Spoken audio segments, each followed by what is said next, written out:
Terima kasih Anda masih bersama kami. Bagi Anda yang baru saja bergabung, kami hadirkan kembali 3 berita utama hari ini. 2 hari jelang perayaan Natal, arus mudik kendaraan berplat luar kota mulai memasuki wilayah Jawa Tengah. Pernak-pernik Natal diburu warga, para pedagang kebanjiran rezeki. 2 sopir truk tewas tertimbun longsoran tebing di lokasi galian pasir Sungai Woro di Kabupaten Klaten.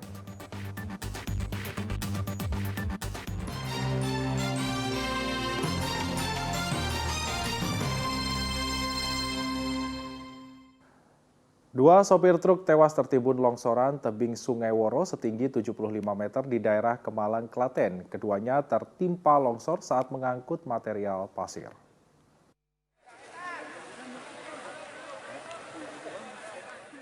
Tebing Sungai Woro di daerah Kemalang, Kabupaten Klaten longsor Rabu siang.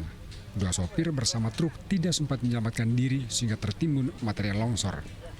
Proses evakuasi berlangsung cukup lama karena kedua korban tertimbun sedalam 3 meter. Petugas gabungan mengerahkan alat berat mengevakuasi kedua korban. 4 jam berselang, kedua korban, Sudarsono dan Sularso, akhirnya bisa ditemukan terjebak dalam kabin truk masing-masing. Kedua korban tertimbun longsor tebing setinggi 75 meter saat mengangkut pasir. Kawasan Sungai Woro dikenal sebagai lokasi tambang pasir galian C. Tebing Sungai Woro setinggi kurang lebih 75 meter itu longsor. Dari 3 truk tersebut, 1 truk bisa menyelamatkan diri atas nama saudara Pak. Terus yang 2 truk tidak bisa menyelamatkan diri, tertimpa longsoran sekaligus dalam truk tersebut. Kedua jenazah kemudian diserahkan kepada pihak keluarga untuk selanjutnya dimakamkan. Krisna Agung melaporkan dari Kabupaten Klaten.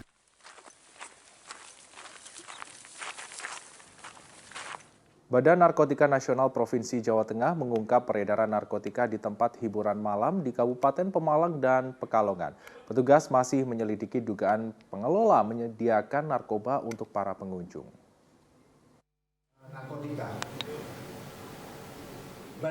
Tiga tersangka dibekuk dari tempat hiburan malam di Kabupaten Pemalang dan Pekalongan. Salah satu tersangka berinisial AW merupakan pengelola tempat hiburan. Kasus pertama kali terungkap dari penangkapan IH yang bekerja sebagai pegawai tempat karaoke di Pemalang.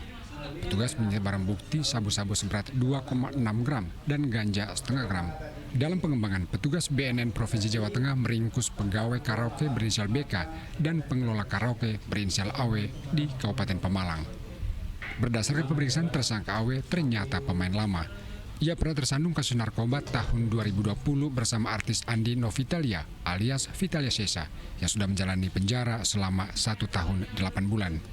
Polisi menduga ketiga pelaku merupakan jaringan pengedar narkoba di tempat hiburan malam. Bahwa IH diperintah oleh AW untuk membeli narkotika jenis sabu dengan memberi uang melalui transfer sebesar 5 juta rupiah. Diketahui bahwa AW adalah pengelola atau pengurus atau manajer dari 2 tempat hiburan malam di Kabupaten Pemalang. BNN Provinsi Jawa Tengah merekomendasikan pencabutan izin operasional tempat karaoke yang dikelola tersangka AW. Agus Hermanto melaporkan dari Kota Semarang. Kita beralih ke informasi lain, spanduk berfoto Ganjar Pranowo dan Erick Thohir bertebaran di sepanjang jalan di Desa Kalongan di Kabupaten Semarang. Spanduk diduga sebagai sosialisasi Ganjar Erick sebagai calon presiden dan juga wakil presiden. Sepanjang jalan utama Desa Kalongan di Kecamatan Ungaran Timur, Kabupaten Semarang, spanduk dengan foto Ganjar Pranowo dan Erick Thohir bertebaran. Keduanya disebutkan sebagai pasangan calon presiden dan wakil presiden. Bawaslu Kabupaten Semarang belum mengambil langkah penertiban. Saat ini tahapan pemilu 2024 masih proses verifikasi partai politik peserta pemilu. Bawaslu menyerahkan kepada Satpol PP untuk menertibkan spanduk sesuai peraturan daerah. Dengan baliho maupun spanduk yang ada di Kabupaten Semarang tentang dukungan maupun ekspresi pilihan masyarakat mendorong siapapun untuk jadi presiden maupun wakil presiden itu bagi Bawaslu belum bisa bersikap secara kelembagaan karena menurut Bawaslu itu menjadi ranah Satpol PP sebagai penegak perda, terutama perda tentang reklame yang ada di Kabupaten Semarang. Ya, ratusan siswa sekolah dasar dan madrasah Ibtidaiyah se-Kabupaten Boyolali mengikuti pesta siaga pramuka kuartir cabang Boyolali. Berbagai lomba diselenggarakan untuk menambah kemeriahan acara.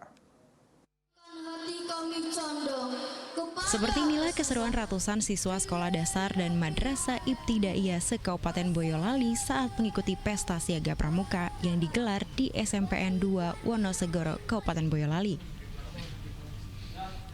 Siaga pramuka menjadi salah satu program kerja kuartir cabang Boyolali dalam membentuk karakter peserta didik sekaligus mengajak anak-anak untuk menjauhi narkoba sejak dini. Selain itu menjadi ajang menjaring anggota baru yang nantinya akan mewakili Kabupaten Boyolali ke tingkat bina di wilayah Surakarta. Kegiatan ini adalah merupakan rangkaian kegiatan yang ada di program kerja Warcap Boyolali, sekaligus sebagai ajang seleksi untuk memilih barung terbaik yang nanti akan mewakili Warcap Boyolali mengikuti seleksi atau pesta siaga di tingkat Binwil Surakarta. Beragam kegiatan seru diperlombakan. Ada 13 taman atau lokasi permainan yang menjadi mata lomba.